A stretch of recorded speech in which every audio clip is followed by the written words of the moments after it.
on se retrouve. J'ai le plaisir de recevoir la maestra Nelly Euzet. Bonsoir. Bonsoir. Vous venez nous parler de votre festival Orphée.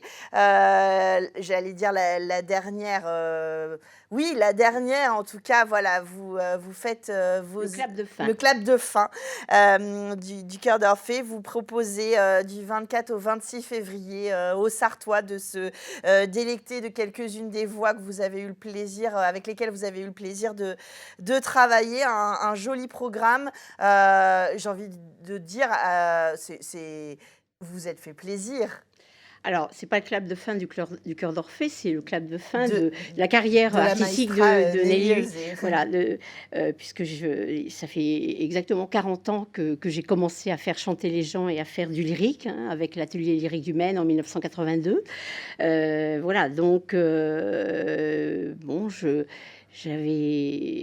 pris la décision d'arrêter parce que je crois qu'il faut aussi profiter de tout le temps qui reste devant nous. Et voilà, c'était magnifique, merveilleux, mais un peu lourd quand on vieillit. Voilà, donc je serai à la retraite. Le temps voilà. de le fêter aussi avec ce Exactement. Orphée l'Enchanteur, de faire un petit pas de côté. Et quand je disais faire plaisir, c'est de prendre le temps de se dire, voilà, je vais repartager avec vous ces instants forts d'émotion. Exactement. Alors, plutôt que de faire un grand spectacle, le système du festival avec 12 petits concerts et un grand concert final, voilà, m'est venu à l'idée dans une petite salle, puisque c'est à Ève, la salle de l'université. En plus, c'est là où j'ai lancé en 1987 la chorale universitaire. Donc, voilà, c'est la boucle est bouclée.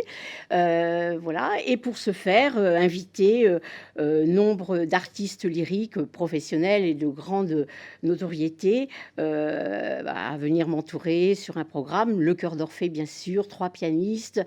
Voilà. Et ils ont tous accepté magnifiquement. Voilà. Sans doute pour être avec moi, pour passer le cap. Donc, ça va être vraiment des réjouissances musicales superbes, je crois. Alors, on va un peu spoiler. Malheureusement, le grand concert de fin est déjà complet, mais il vous reste plein d'autres rendez-vous.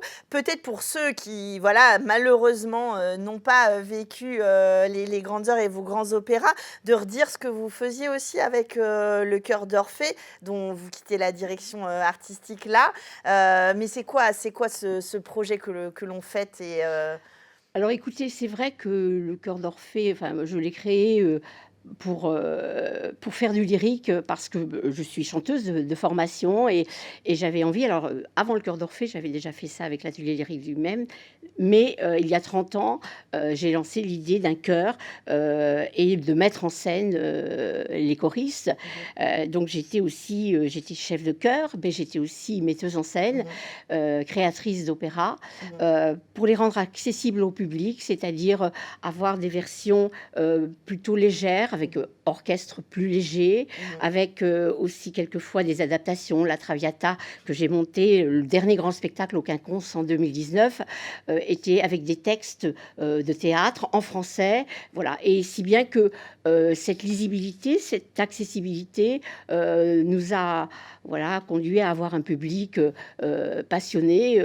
Même les gens qui n'étaient jamais à l'opéra ont souvent découvert à travers les productions que je proposais, cette passion. Là, on est sur le canto général, sur je vois une c'est des photo, magnifiques tableaux. Du coup, c'est vrai que c'est un spectacle complet. Il y a une histoire, il y a de la musique, il y a des costumes, décors, etc. Bien sûr. Et alors, tout ça, j'ai eu la chance de m'entourer toujours d'artistes professionnels, et de techniciens, de créateurs lumière, de créateurs décors, qui étaient vraiment talentueux et qui acceptaient vraiment. On parlait tout à l'heure de la récupération, mais je crois qu'on peut faire des costumes magnifiques à partir des tissus ou des costumes d'Emmaüs. Ça a toujours été aussi un souci pour moi, pour des raisons budgétaires, mais pour des raisons très intéressantes aussi de réalisation, et puis aussi collective, c'est-à-dire que, eh bien, ensemble, avec le chœur, eh bien, voilà, chacun participait à cette aventure. C'est un tout, hein, l'opéra, enfin l'opéra, voilà, comme je le proposais, c'est le chant, c'est la musique, bien sûr, mais aussi c'est le tout ce côté, qui va avec voilà, dans le voilà. spectacle. Alors, pour revenir un petit peu, le vendredi 24 février, à chaque fois, vous avez choisi voilà, des extraits de spectacles. Ça commence à 18h le vendredi, un peu plus tôt le samedi et le dimanche. Vous avez choisi comme ça à la fois des répertoires et que vous allez proposer Tout à avec fait. des artistes différents. Voilà, Orphée l'Enchanteur, les sérénades baroques, Delibes, le Sartois, puisque j'ai déjà monté l'Acmé en 2012. Lumières éternelles, ça, ce sont les extraits de Requiem. Carmen, bien sûr, on ne pouvait pas ne pas passer à côté. Oui, alors justement, vous mettez l'opéra préféré. Je voulais vous poser la question, c'est votre opéra préféré, Carmen? Alors, c'est un de mes opéras préférés, mais c'est vrai que j'ai toujours rêvé, depuis toute jeune, de monter Carmen. Et une fois que j'ai monté Carmen, en 2016, je me suis dit, voilà, je peux m'arrêter. Sauf que je ne me suis pas arrêtée.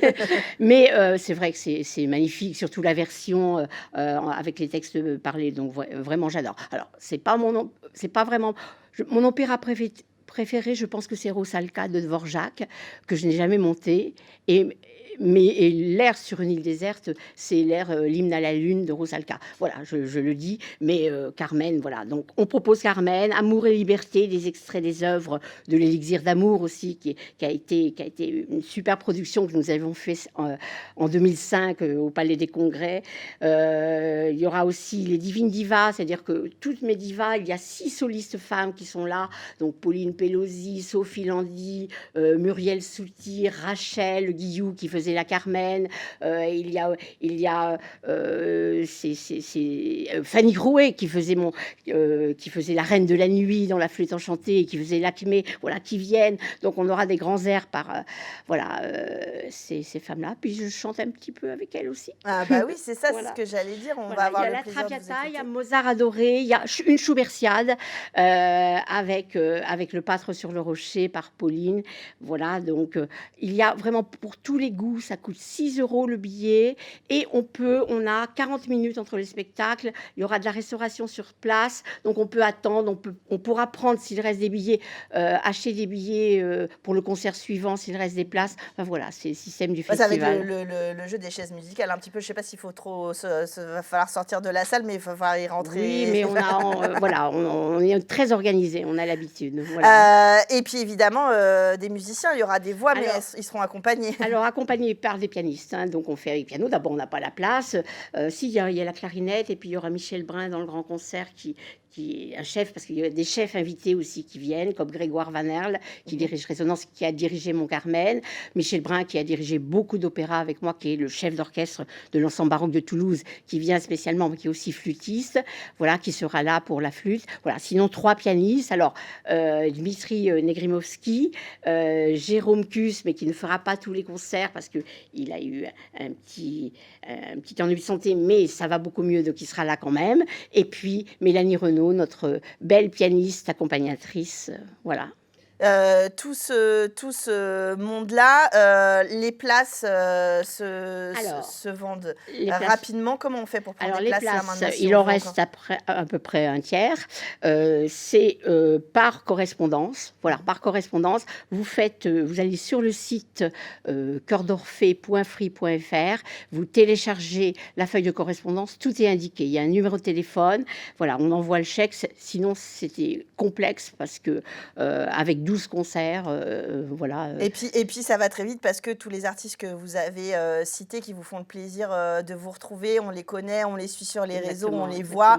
Et donc, il y a une émulation, c'est très plaisant. Ça va être une belle fête, très émouvante, évidemment. Et puis, je dirige tout. Et voilà, et les gens m'ont été fidèles quand même. Voilà, la dernière fois. Alors, c'est pas pour ça que je ne chanterai plus. Enfin, bon, voilà, hein, c'est pas dit.